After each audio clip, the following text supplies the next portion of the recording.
everybody's permission, be recording our session. Give me 1 second.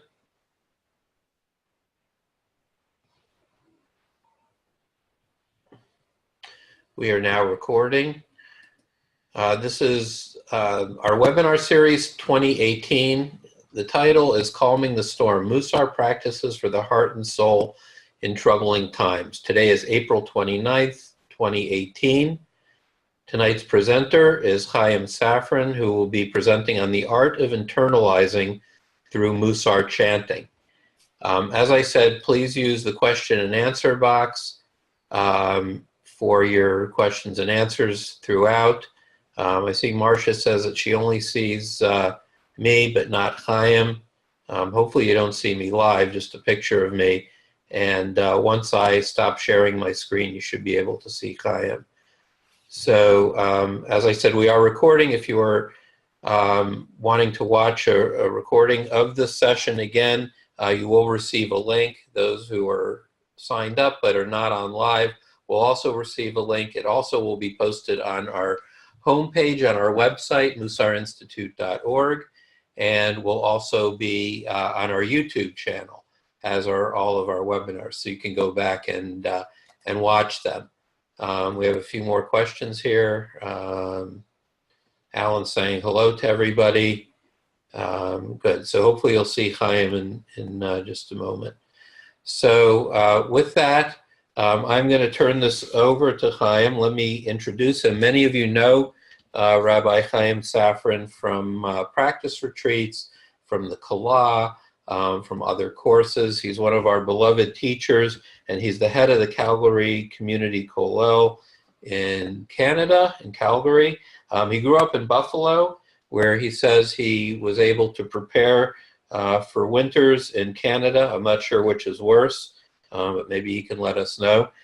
He has a BS degree from MIT and spent 4 years studying Torah in Israel, spent many years studying Mussar in the Navardic Yeshiva in France, and he's been teaching, living, and facilitating Mussar for many, many years. And as I said, he has taught at both a number of our kolot and practice retreats. And so with that, Chaim, Rabbi Chaim, I am going to turn it over to you. I'm going to stop sharing my screen, and I can see you. Hopefully others can see you as well, although I don't see you.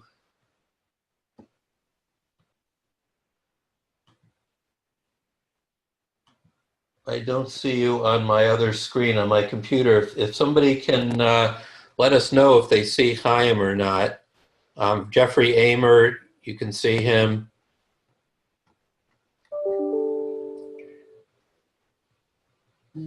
Judy Schreier says she can see him. If you don't see him, you may have to go at the top of the screen. There's different views you can choose, and you can go to the speaker view.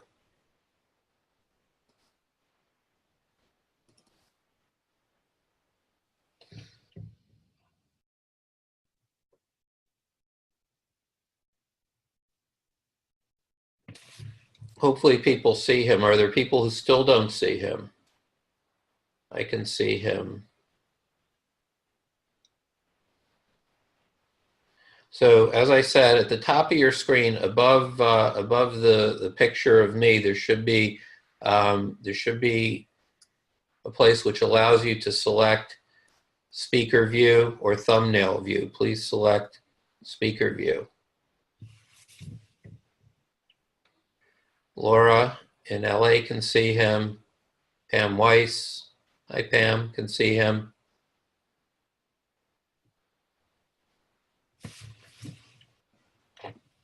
So I don't want to take too much time with this, and hopefully people can see him. If you can't see him, please know this is being recorded, and you should be able to at least hear him. And you can send me some messages in the chat box in the meantime, but I don't want to take any more time, so I do want to turn it over to Rabbi Chaim. So it's all yours. Please go ahead and begin the lesson. Okay. Hello, everybody. Welcome, everybody. I recognize a lot of the names from the messages that are coming here on my computer. So as Jeff said, I did spend many summers, like between a week and a half and 2 weeks for about 10 years in the Navardic Yeshiva. This is, if you've heard, many of you have heard of the old world Navardic Yeshiva back in Eastern Europe. It was relocated in France, so I used to go there for about 10 summers. And with regards to this, the topic, the art of internalizing through Mussar chanting, so I'll just tell you that when my first day there, after a very short while, we were taken to they call it Beit Mussar, a Mussar house, which is sort of like a cottage out in the middle of the woods. And I mean in the middle of the woods, like you have to walk out there. It takes you 15, 20 minutes to get to this place. And they put us in this Beit Mussar, this Mussar house out there. And there were a lot of guys sitting there, and they were learning Mussar, and they were kind of chanting, and it was, I'll just recreate some of the chants. So I was like, yeah, yeah, yeah, oh, yeah, yeah, yeah, that kind of stuff. Oh, yeah, yeah, yeah, yeah, yeah, etc., etc. And I had studied Mussar a little bit, but I hadn't really learned what it means to live Mussar, to really get into Mussar the way it should. It was more of like an intellectual exercise till that point. And in fact, that was one of the big reasons why I went to the Navardic Yeshiva in France, is because I really was looking for more in life. I was looking for something more in a panemius, in an internal way. I thought I was growing with information, but I didn't feel that I was changing as a person. So I just had this inner yearning, and divine providence. A friend of mine said, hey, would you like to go to this yeshiva in France of Navardic? They study Mussar. Again, I had only been exposed to Mussar through the books, reading the books, but I hadn't really lived the life of Mussar. And I just jumped at the opportunity. Anyway, day one, we're there, and I'm out there, and everyone's screaming, yelling. And I have to be honest, what in the world's going on here? We've never experienced it. It's like crazy. Like everyone's screaming and yelling. And what is this? Like, what's going on here? So it took me a while, and I spent time there, and I asked questions and this and that, and to try to understand what are they doing? What is all this yelling about? I mean, is it you have to yell? Is that part of Mussar? And there's that Mussar joke, which also expresses this idea. The guy, he's new to the Mussar yeshiva. He walks in day one, and he hears someone there, and I'll just give it the old world flavor. A guy sitting there, oh, yeah, yeah, yeah, ich bin garnished, which is Yiddish. It means, I am nothing. I am nothing. Okay, sounds good, right? Here's another guy in the other corner of the room yelling, ich bin garnished. I am nothing, I am nothing, right? Okay, he's new to the yeshiva, so he sits down, and he starts yelling, oh, ich bin garnished. And someone comes over to him and says, like, who do you think you are to think that you're nothing? So it's a Mussar joke, right? But there's a good point to that, because you have to understand what's going on here with all this screaming, with all this yelling. It's not just saying words and yelling. That's not what it's about. So we hope now to talk a little bit about like what's really happening. Like, why is this so important? Why is this so integral to a Mussar practice? And as I said, I heard about it. I read about it in the books before I went to Navardic, that it's really important to have this chanting. Now, it's called in Hebrew, in the old world, in the Ashkenazic, it's called Mussar b'Hispailis, or as they called it in France, Mussar b'Hitpa'alut. And it's from the word Hitpa'alut, means to like work upon oneself, learning Mussar in a way that works upon oneself. So what's this all about? So I'd like to just share with you, this is based on a work from the Alter from Navardic. It's called Madregas Ha'adam. Many of you have seen it. It's his magnum opus. And it means Madregas Ha'adam means Madrega, the level of the person. And this is in the section called Yira V'Ahava, awe and love. And there he goes on a long essay, explaining that there's 3 different levels to almost everything in life, 3 different levels. And the Hebrew words he uses are dimyonis, sichlis, and chushis. Dimyonis is the Hebrew word dimyon. It's like imagine, just an image, like imaginary type of thing. Sichlis is from the word seichel, the intellect. And chushis is from the word chush, means like you feel it. It's kind of real. And he goes through many different things, scenarios in life, ideas, where a person could approach it on these 3 different levels. Oh, let's just take examples so we can illustrate his points. Let's say, for example, I remember when we arrived in Calgary about 11 years ago. So I had heard that the Canadian Rockies were beautiful. I'd heard those words. So had you asked me before I came to Calgary and actually went to the mountains, so what do you know about Calgary? So I probably would have said, well, it's right near the Canadian Rockies. And, you know, the Canadian Rockies are beautiful. So that was kind of dimyonis. It was kind of imagination. Like I didn't really know much about it. I hadn't even done any research. I just heard the words. The Canadian Rockies are beautiful. So I fell in line and I said those words. The Canadian Rockies are beautiful. Oh, the Canadian Rockies are beautiful. I'm going to Calgary, right near the Canadian Rockies. They're beautiful. Right? But it was all just words. It didn't really mean anything. Okay, when I got to Calgary and I did some background reading about Calgary, and I even looked at some pictures. So now I realized that, yeah, there's special views over here. I mean, the mountains, and they're very steep, and I even saw pictures, and it really looked impressive. So now it was no longer just words. It was something that was backed up by intellect. I had thought into the matter, and I actually recognized that the Canadian Rockies are beautiful. But then on the Sunday, our first Sunday here, we went with some people. They took us to the Canadian Rockies. And I still remember driving and getting close to it, and I just was staring out the window. I can't believe this is real.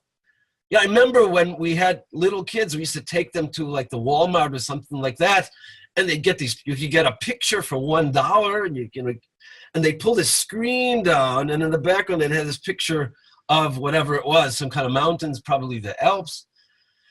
And here I am on my way to the Rockies, and we're getting closer and closer, and I said, well, like, who pulled the screen down? But then I said, no, this is not a screen. This is real life. I'm actually seeing the Canadian Rockies.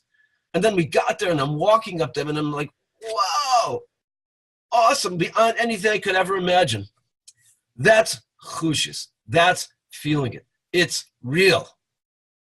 Now, you could say whatever you want. You could talk whatever you want. I know the experience. I lived it. It became a part of me. It's in my bones. It's in my blood, the experience of being at the Canadian Rockies, which, if anybody wants to come, you're welcome to come visit us, and maybe you can stay at our house. Okay, that was just a side comment. Anyway, back to this. So that's the idea of those 3 levels. Let's just take another example. Just so like, let's say, someone's getting married. Okay, so they have all these imaginary ideas of what marriage is about, and let's just take one aspect. They heard that you have to work hard at marriage. Okay, yeah, you got to work hard at marriage. They say the words. They're spitting out the lines. Yeah, you got to work hard to make it work. You got to to really build the love. You have to work. You have to do it. And you have to do this. And you have to put energy in it. They're saying the words. They don't have a clue what they're talking about. Okay, so then they start reading the books, let's say, and they read the articles, and they maybe talk to people. And so now it's no longer just imaginary, but it's actually at the point where it's sichli. It's in their brains. They've actually thought about it. So they have some, I sense, yeah, like, and they read the book, Men Are From Mars and Women Are From Venus. So they have even scenarios that they've read about, and they know, yeah, I'm going to say, or she's going to say something. She's going to say, oh, there's no water on the table. And he's going to say, yes, there's no water on the table. And that's going to be the end of it. And she's going to afterwards say, why didn't you get me water? And she's going to say, you didn't ask me for any water. She said, well, that's what I meant. And he's going to say, but you didn't say that. So how was I supposed, you read the book and you get all these different scenarios. So they're both ready for marriage because they read the books, they heard the lectures. That's sichli, it's intellect. Then they get married and they say, whoa, I can't believe this is really happening, but it is. And suddenly, the whole things that they read about become real. And now it's a whole different level. So this is another example of the three different levels that we're talking about. And, we could just keep going on with more and more and more and more and more scenarios. But the basic idea is that sometimes we give lip service, we say the words, but really, really, we don't know what we're talking about. That's the level one, the dimyonis, the imaginary level. And then we start thinking about it, reading about it, hearing about it, delving into it. Seichel, that's the seichel level. And then there's the third level, chushis, where it's actually real. We are experiencing it. It's something that we feel on the inside. It's really a part of us. So the Alter from Navardik in Madregas Ana spends many, many pages analyzing these three levels, and I just gave it to you in a nutshell here with a few examples. But then he takes it to his discussion about, he calls it Yagia. Yagia, the toil you put into Mussar. He brings it over to Mussar. And he again will just follow through these three levels. There's the toil you put into Mussar on an imaginary level. Let's say you have a friend who maybe studies Mussar. She reads Mussar, attends Mussar workshops, goes to a Kala, maybe as part of a Mussar Vad, takes it seriously, and your friend tells you about it, and you hear about it, and then you maybe read an article somewhere, and maybe on YouTube you saw something about it, and so, yeah, Mussar is great. Mussar is something I've heard all about it. It's such a wonderful thing. It could change people's lives. It helps a person develop. It helps you get a spiritual curriculum. It helps you become a holier person, all kinds of wonderful things. And so that's level one. That's the dimyonis level where you're just talking about something, but you really don't know what you're talking about. Next level, sichlis, where it's intellect. You got the books. You bought the books. You bought the Mitzvos Yisharim, Path of the Just. You bought the Chovos Duties of the Heart, Sharei Tshuva, the Gates of Repentance. You bought all of Alan Marinas' books, which are great books. Hi, Alan. They're great books, and you've read all the books. So now you have the information, and you've even read it more than once, and you really reviewed it, and that's sichlis. Until you've taken those ideas and you started to live with them. You make them real. Until you get that point where it's starting to be real, you haven't gotten to the point where the Mussar is chushis. And the words of the Alter from the Vardik, I'm reading from his book here. He says, Yagias hachush, when you're working in Mussar and you're feeling it, hu limin ha-Mussar b'hispalus. That is learning Mussar with this hispalus, hitpa'alut, this working on yourself. He says that's really the essence of what we're talking about. This, we're calling it chanting, whatever you want to call it, but this Mussar, where you're working on yourself, that's taking the Mussar and making it real. Yeah, I mean, you could even a Mussar, like imagine that. You're learning Mussar, and it could be it's not real. I mean, like here, a scenario, which could be real. Could be real. Here's a guy, he's studying Mussar, right? And he's reading about the evils of getting angry, right? But he's still approaching Mussar on the intellectual level. He hasn't internalized the message yet. He's just reading about it, and he has it in his head. And I'm not knocking it because it's a good start. It's a good place to start. And if anyone does that, is surely far ahead of people that don't do that. But it's still not where we should be. So here you have it. The guy's reading, he's got the book, and he's studying. Oh, yeah, he's reading the Mussar. And he's not doing that yet. He's not up to that yet. He's just reading the Mussar. Oh, it says here that You're not supposed to get angry. Getting angry is not a good thing. It's a very bad midah. And just as he's doing that, someone comes over and interrupts him. He's saying, no, he's concentrating. He's trying to understand what the book says. Someone interrupts him, and he goes, hey, come on! Don't you see I'm learning Mussar here? I'm trying to understand what it means not to get angry. Like, leave me alone. Okay, I'm over-dramatizing it, but you get the picture. You could be studying Mussar, and even while you're studying Mussar, if you're not internalizing the message and it's just staying in the intellect, so when something happens, that animal side of us reacts with the knee-jerk reaction. Because it isn't part of me, it's still up here. The rest of me is still trained with its old knee-jerk reaction to react. And if someone does something to me that triggers my anger, then boom, it just goes. Even though the intellect says, why did you do that? That's the wrong thing to do. But the rest of me is not where my mind is. So somehow we got to connect the two. That's where the Mussar b'hispilus comes. That was really one of the major innovations of Rabbi Yisrael Salanter, who we will call as the founder of the modern Mussar movement. When I say modern, I mean mid-1800s, because most of the books that we use were written long before that. But the one who actually took the books and turned it into a movement was Rabbi Yisrael Salanter. So that was one of his major innovations, was the importance of taking the messages that are in the book and making them real to us. So he came up with this scheme. How are we going to make it real? So he said, we're going to make it real by learning the Mussar with this hispalus. Hispalus meaning to work upon myself, to get so worked up with the words that I'm saying now that it starts to become real to me, that I actually start to feel what I'm saying, that it's no longer just sitting in my head, but it's moving its way down. It's spreading out through my whole being.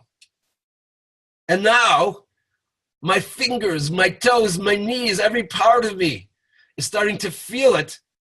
And now when something happens, it's no longer my knee-jerk reaction to do what it would have been in the past. Now, mind you, this doesn't happen overnight. This takes training. The Chovos HaLevavos talks about this, that one of the major jobs that we have is to train ourselves. That's what Mussar, we train ourselves. But the Mussar b'hispilus actually does the training for us. It takes the ideas from our intellect and brings it into our heart, and we start little by little changing who we are. And then when things come, we start to react in a way that we didn't used to. Like I said, it doesn't happen overnight. So no one should think that, oh, tonight I'm going to learn some Mussar and I'm going to really get into it and I'm going to really pound it into my heart.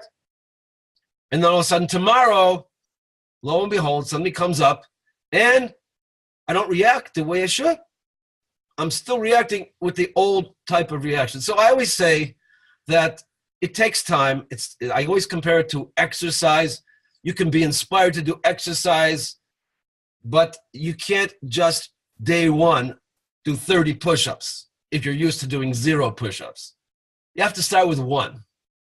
And then in a few weeks, you'll be up to 5. And in a few months, you'll be up to 10. And then who knows, in a year, you might be up to 30. It takes time. But you got to start the process somewhere. So this Mussar b'hispilus is to try to bring it into my heart. So one of the things I always say is that, let's take anger as an example, but you could use it for any media you want. If you find yourself getting angry less often, less intensely, and you're quicker to acknowledge that I should not have gotten angry, then you're making tremendous progress. As long as you're moving forward, you're making progress. And you'll get there. I just, as parenthetically, there was a Rabbi Nassim Wachtvogel. He was someone who learned in the yeshiva in Kelm, also a Mussar yeshiva. And I had the privilege for 2 years actually living next door to him in New Jersey. So I used to go to his house often. And he was a man that had incredible patience. And he told me that when he was younger, he had a ferocious temper. So I asked him, what happened? He said he learned Mussar for years and years and years. And the story's a little bit longer than that, but that was the basic message, that he learned Mussar for years and years. And of course, he had to apply it to his life, and he kept working at it. So he got to a point where he said virtually nothing bothers him. Almost anything that happens, he just takes it in stride, doesn't get upset about anything. So a person can undergo a tremendous metamorphosis, but it takes time. Okay, so well, let's talk more about this important step of making it real. So I'm going to read you some of the words of the author from the Vardik here, continuing in this line. He says, Lo hits pa'alus hakol bilvad, which means we're not talking about just the voice. In other words, it's not the voice. It's not the yeah, whoa, whatever it is. That's not what it's about. That's the outer core. That's not what it's about. What is it about? Velo's policies for it. Also, it's not about the mind, agitating the mind. What does it mean? Listen to his words. El hispalus shelo tiskara dato achiyimsa derech limidosav. It means that he feels so worked up about it that he can't handle it until he finds a way to rectify, like to perfect his negative traits. So he says it's not about the voice, it's not about the thought, it's about getting to a point where this is so real to me. How can I possibly act in any way other than what's the correct way to act? It actually bothers him. That's where our goal, that's what we're striving for, to get worked up about the thing to a point where it actually bothers us. Again, this is Rabbi Yisrael Salanter, one of his schemes, one of his ideas that he came up with was to use this type of voice, this crying out voice, this plaintive voice, to appeal to one's emotions, to enable one to get worked up. Sometimes the way we talk and the way we express ourselves and we try to get emotional about what we're saying, that can impact on us. Now, again, I should say that you have to keep in mind that Rabbi Yisrael Salanter lived in the mid-1800s. So he was talking to an Eastern European world. So if you would get a recording of what it was like when they were chanting Mussar, it's not necessarily the case that it'll work for us, but the principle will work for us. The idea is we have to find something that's going to work for us. I just want to throw that in. Now, continuing with the words. So says the author, Ube'es shilmod Mussar, at the time when he's learning Mussar, yilmod dafka bekol tevia, ubesvaras shaltria, ubelev shaltria al chesrono. He says, when we're learning Mussar, it's like we're talking to ourselves. The voice that we're talking to ourselves is, this is what I want from you. When I say these words, I'm talking to me. And I should be saying, me, you. I'm talking to you. You should. Why? This is what you should be doing. This is how you should be. Okay, now again, exactly how you're going to express yourself, that depends on the person. This is the way the author expressed themselves. But the point, however you're going to express yourself, when you're talking to yourself. That's the key. I'm talking to myself. What I'm saying is about me. Again, I remember that was one of the jokes, so to speak, that they said back in the Vardik there is, a person starts learning Mussar and he starts saying to himself, yeah.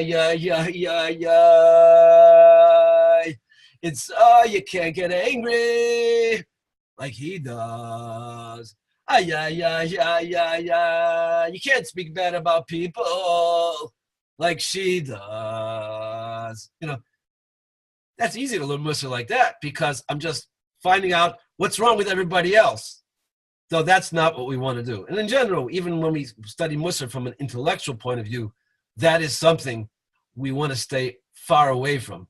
We're not talking about everybody else. We're not here to find out what all the ills of the world are. What we're here for is to talk to ourselves. So he says that has to be at the core of this Mussar. I'm talking to myself. The logic is, how is it meaningful to me? How is it going to penetrate me? Where is my mind? Where's my heart at?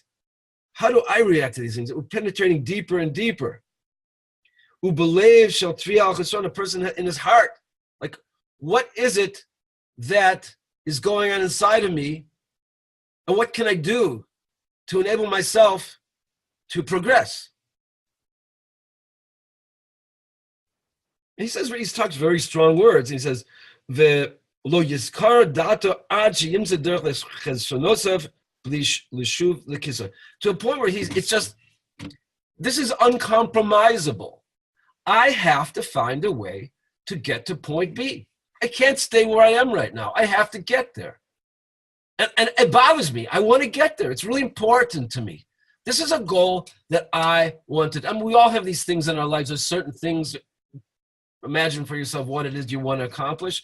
But we have these things from time to time, these goals that they just pound away. And I want to get there. And I'm going to dedicate myself to get there.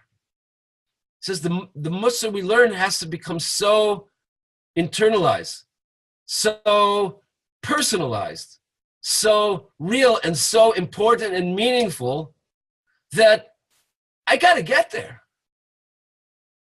I have to start being whatever it is.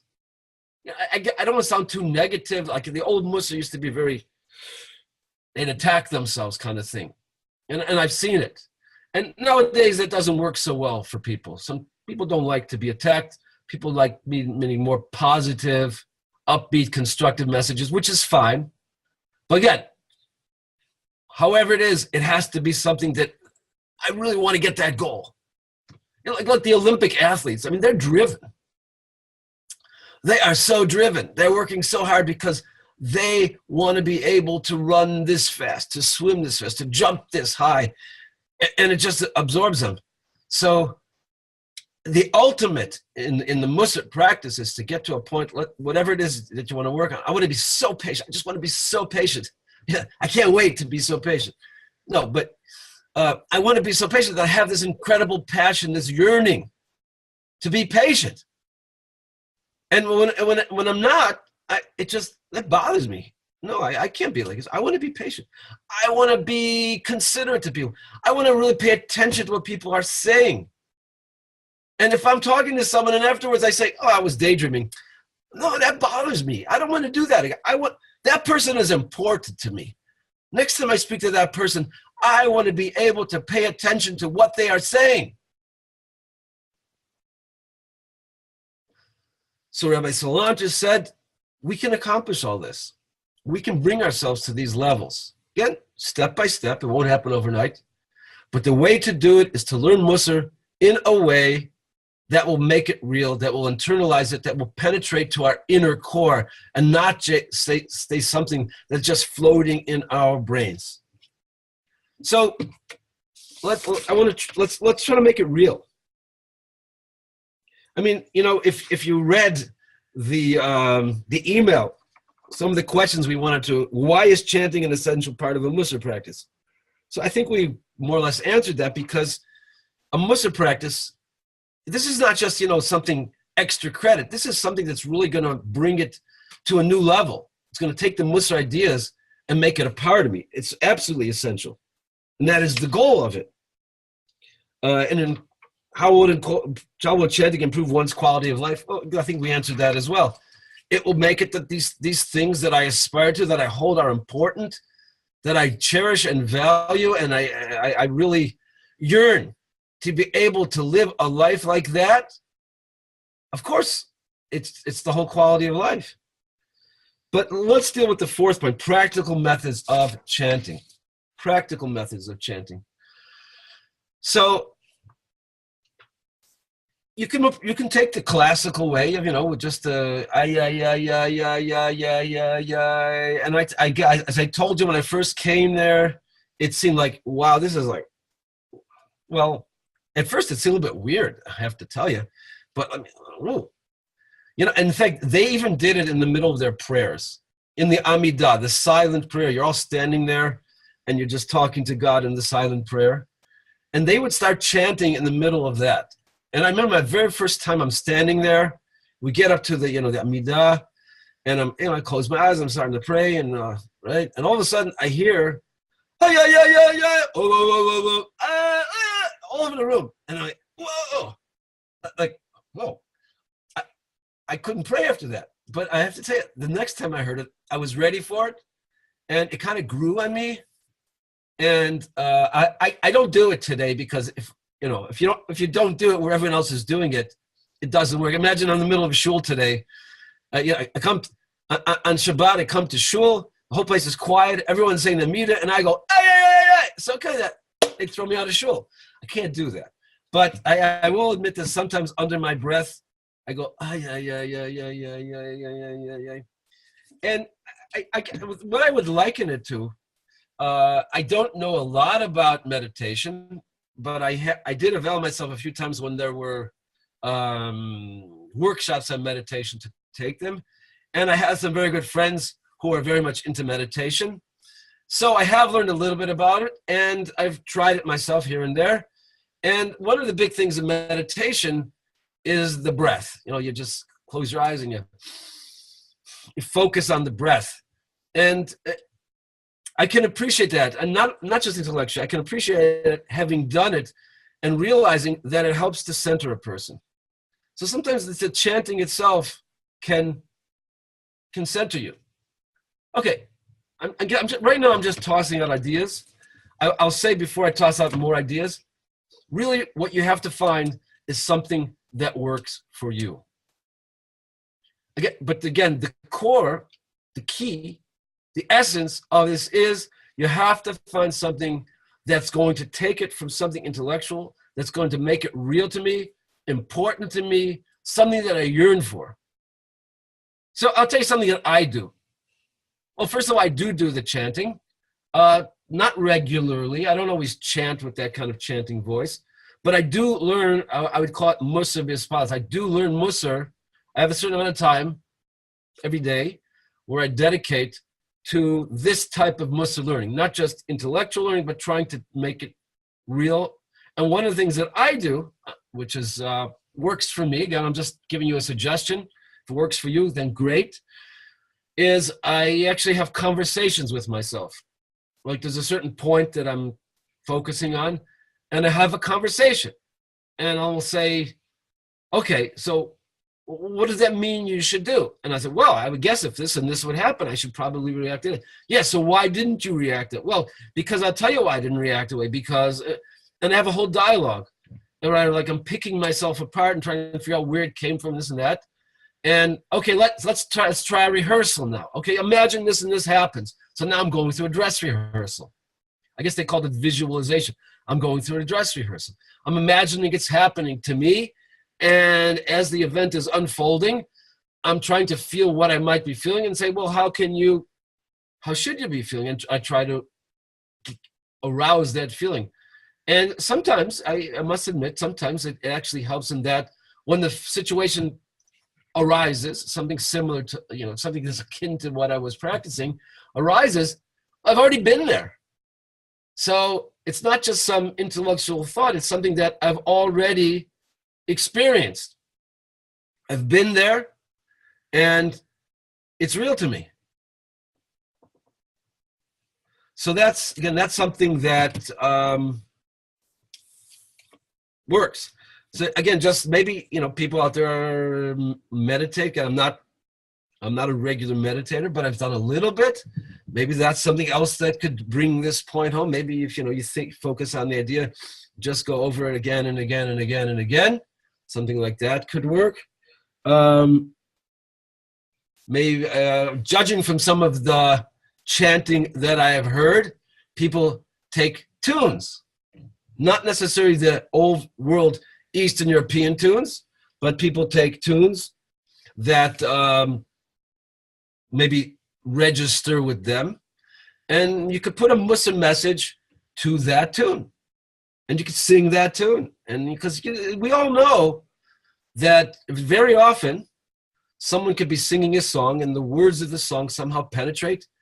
And probably a lot of people have had experiences where a certain song has just hit them, and that when they hear that song again, it maybe awakens within them certain feelings that could have been many, many years ago. So that's another mechanism that one could use. Like take a message and put it to a tune. Again, this takes experimentation. You have to be in touch with yourself. As I heard from one of the Mussar masters, Rabbi Chaim Mordechai Weinkrantz, an old Levardiker that we used to speak to, he said, "Medaf liganayv zech," which means you have to be on top of yourself. You have to be constantly sensitized. You know, what works for me? I'll give you another scenario. This was something that they used there in Levardic, which I think could surely be adapted for anybody.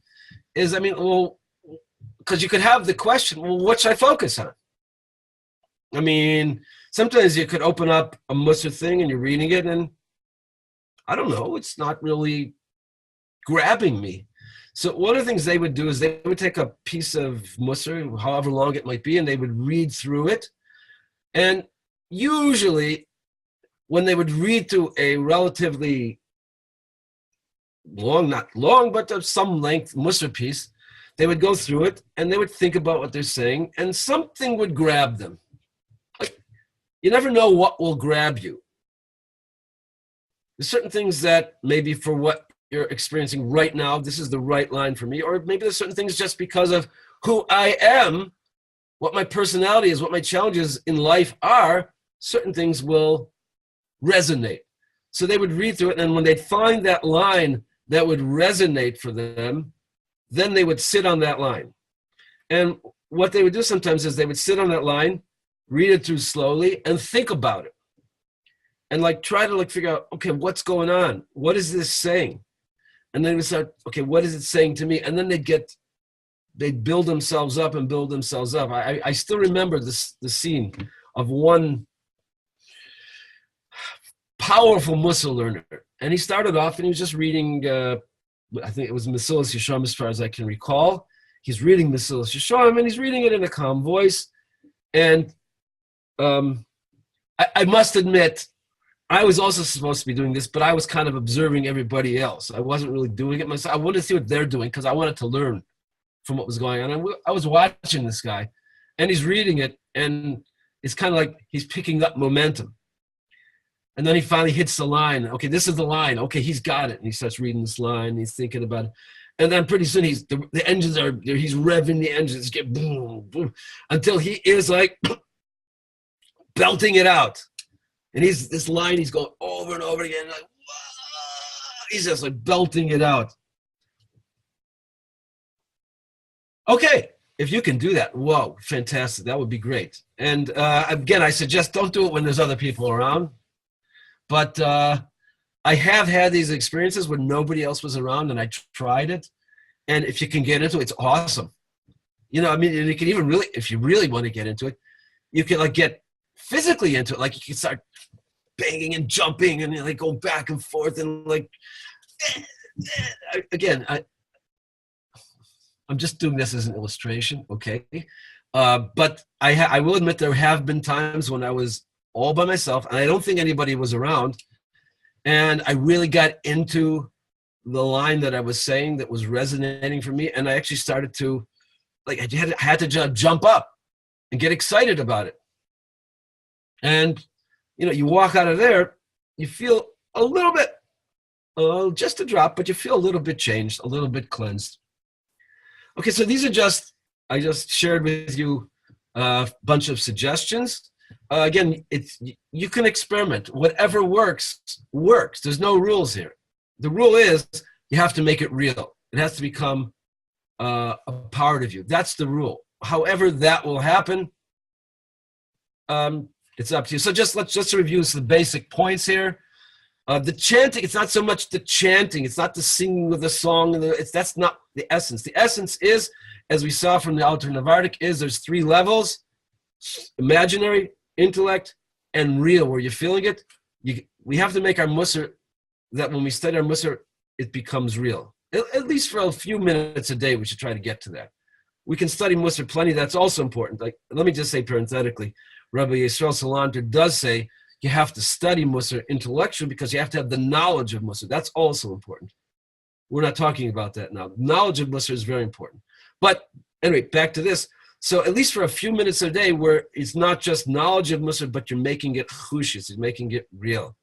And how you make it real is by doing it in a way that is speaking to me, that's directed to me, how I can change. Again, whatever format works for you, figure that one out. And it's actually impacting on who I am. It's becoming experiential. So that when life hits me with these things, I've kind of been there already. I felt it. It's part of me. And not only that, but if I don't react in the right way, it's going to bother me, and I'm going to have to work hard because I want to get it right. I'm just so driven. That's the goal.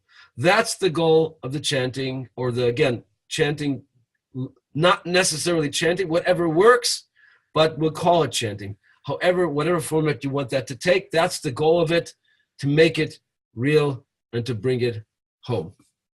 Okay, so I guess now we'll take questions.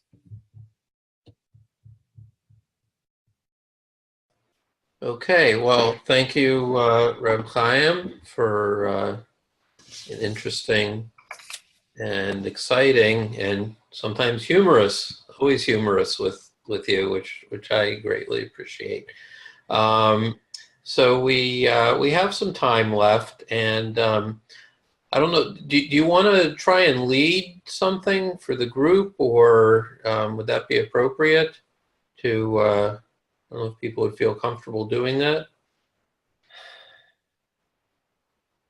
Well, I mean, the problem is they have to have something that they're ready to focus on.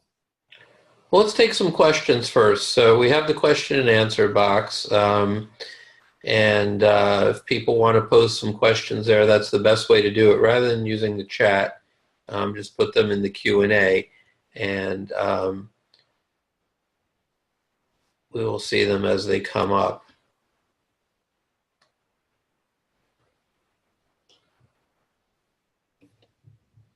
Okay. So we have the first question. I don't know if you can see it. I will read it so that everybody can see. Anonymous attendee. Okay. So modern Hebrew for the 3 levels, question mark. Okay. You can hear me? Everyone can hear me? Right? Yes, they can all hear you. Okay, so I mean, you just want the Hebrew words? I mean, I guess dimyon, that's the level where it's just, imagination.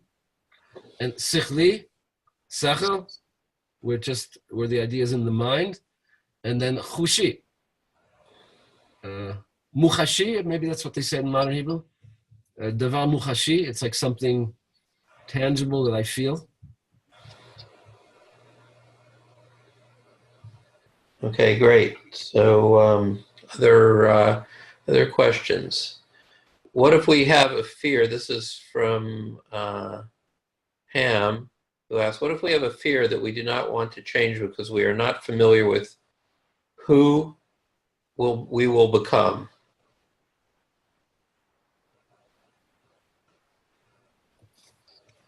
What if we have a fear to change? We are not familiar with who we will become. Okay.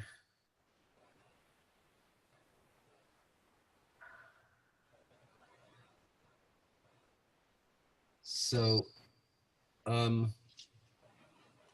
I see on the chat here, someone said bitachon. That's an interesting one. And then someone just put up on the chat, I don't have it on my screen anymore, but someone just wrote the word bitachon, that I guess trust is for the good. Okay, that could work. That could work. I mean, again, you kind of have a picture of where you want to get to. And so you are a little bit familiar with who you will become. Fear will change. You know, I guess there's a certain. This is an interesting question. I guess it's something very common to us. We're very comfortable being where we're at, and we have a fear to change. I was once in a car. Actually, I was in a car on the way to a wedding. I was sitting next to a woman who was a social worker. So, you know, if you're sitting in a car next to a social worker, I guess you talk about social work. So I was curious what kind of stuff she does. And she was telling me about some of her cases. And I said to her, well, why would people who are living, like, it seems like pretty sad lives, why wouldn't they want to change? And she said that because they have a comfort level and they're afraid to move beyond the comfort level. From our perspective, as wretched a life we may think they're living, but that's what they're used to. That's what they're used to. And they're scared to move beyond that. So it does take a certain amount of courage to be able to want to move forward. Again, but it's not courage just based on nothing. It's based on, you know, if you read the Mussar books and you see what we could become and what we have, the talents we have endowed with us. So I think, yeah, you do have to put a little bit of trust in that. If I do acquire some of these noble traits, that it can only be good. Now, I would say if you have these kind of questions, that you really should talk to someone and make sure that you're being guided along the way. Because if you really do have these fears, I can't answer it now just in like a 30-second, 1-minute answer. I would say that someone who has fears about this should have someone that they can talk to, that they can seek counsel with. By the way, I highly advise that you should have a Mussar friend. It's a fantastic thing to have a Mussar friend, someone you can actually talk to about Mussar ideas. It's a wonderful thing because you can share things with this other person who's also coming from a Mussar perspective, and you can help each other out. So these type of issues can be alleviated with a Mussar friend. Okay, there's probably a lot more to say on this. Okay, good. So we have more questions. Music. But what? Any music? How to choose? Okay, so I like music a lot, and I listen to all kinds of music, but I find that certain music speaks to me. Certain music, there's certain tunes that just like they connect, and like I feel, and when I put words to those, it kind of works. I would just say experiment. I mean, there's no set music. You can, I mean, if the Star Spangled Banner works to you, if you put Mesilas Yesharim to the Star Spangled Banner, and it just fills you up with so much emotion, and it just penetrates, then do it. I would say by trial and error, whatever tunes penetrate, and and you know what? I'll say once in a while you could find a tune where actually the words of the tune with the tune are so powerful that you could use the tune as it is. I'm blanking right now. What's a good example for that? Well, here, like the song "You Raise Me Up." You raise me up, da da da. If you let's say in your mind, you raise me up. It's Hashem. You're working on bitachon, and you said, "You raise me up." Da, da. I don't remember the words, but something like that. It could just be inspired because that's a nice tune. I think it is. So anyway, okay. How much repetition of a chant would you recommend in general?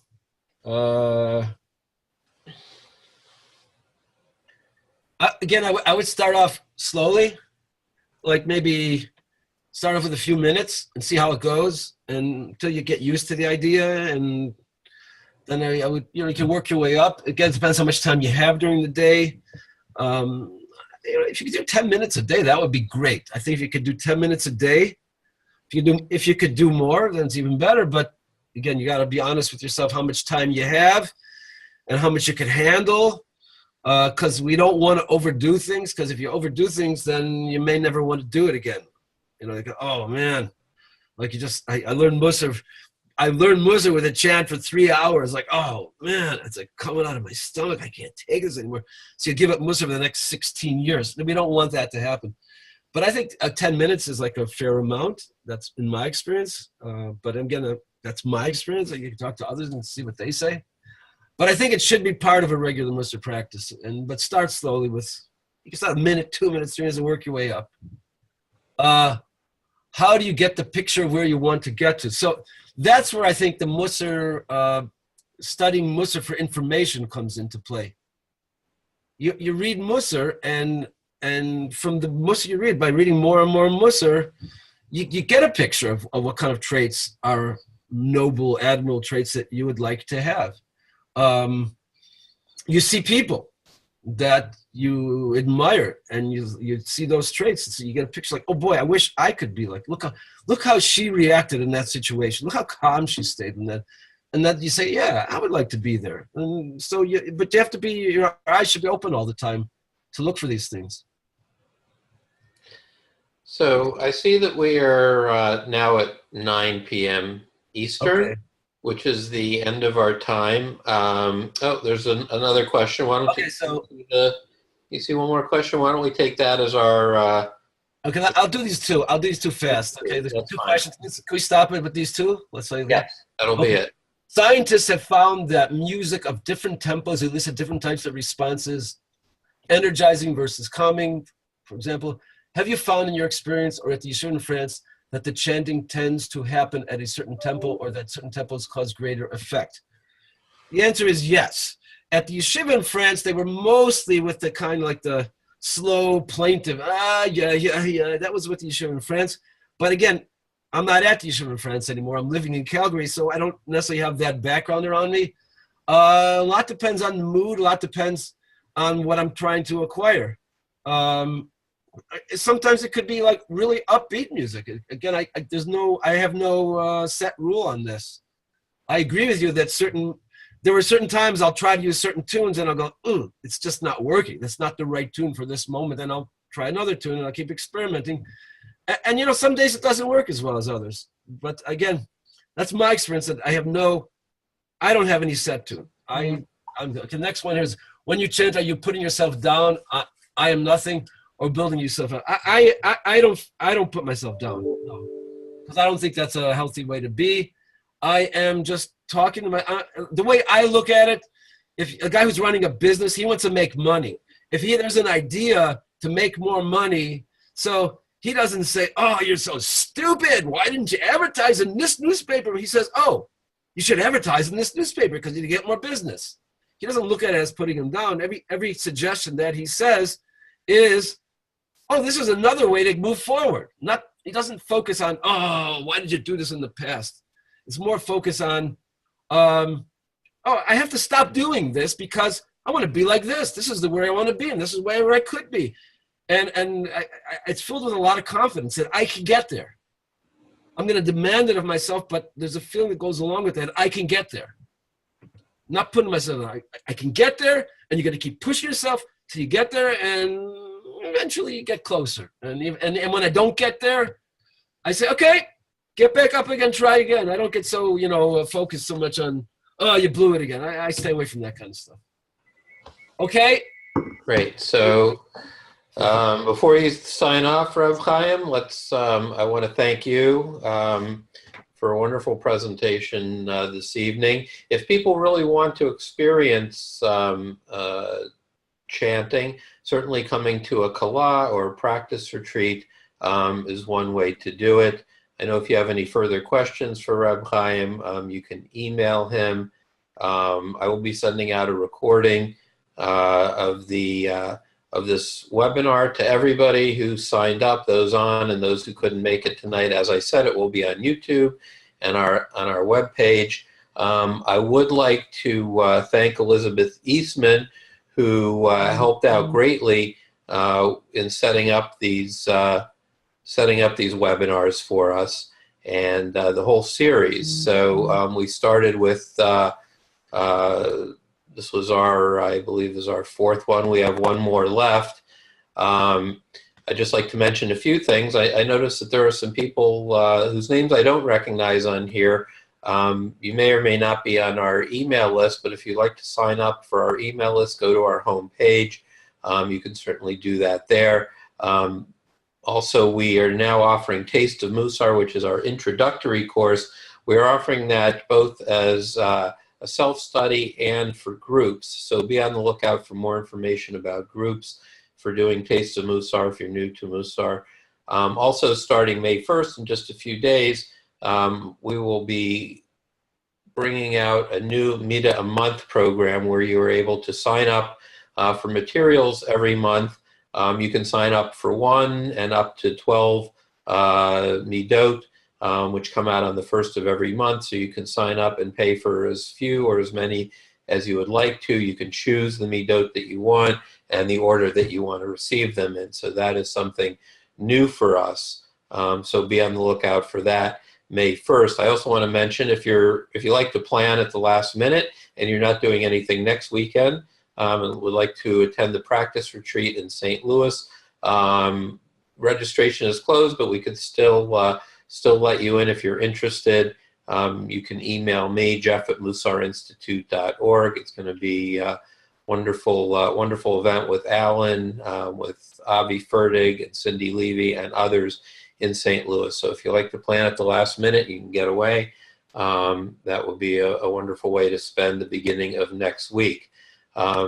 So these webinars are presented without any cost to the community as a whole, to anybody on our email list and beyond. Anybody is welcome to them. They are free. However, it does cost money to put them on. And if you are interested and would like to make a donation, you can go to our homepage, to the donate button, or mussarinstitute.org/donate. And make a donation to help us out. Our next webinar will be Sunday, June 10th at 8 p.m. Eastern, also in the evening, with Rabbi David Jaffe, and on Cheshbon HaNefesh, soul accounting, and journaling. So we certainly welcome you to join us for our next one, and look for recordings of all of these on our website and on our YouTube channel. So I hope everyone has enjoyed this evening. Thank you, Reb Chaim, for a wonderful presentation, and we look forward to seeing you in June at our next webinar. Thank you very much, and have a good evening.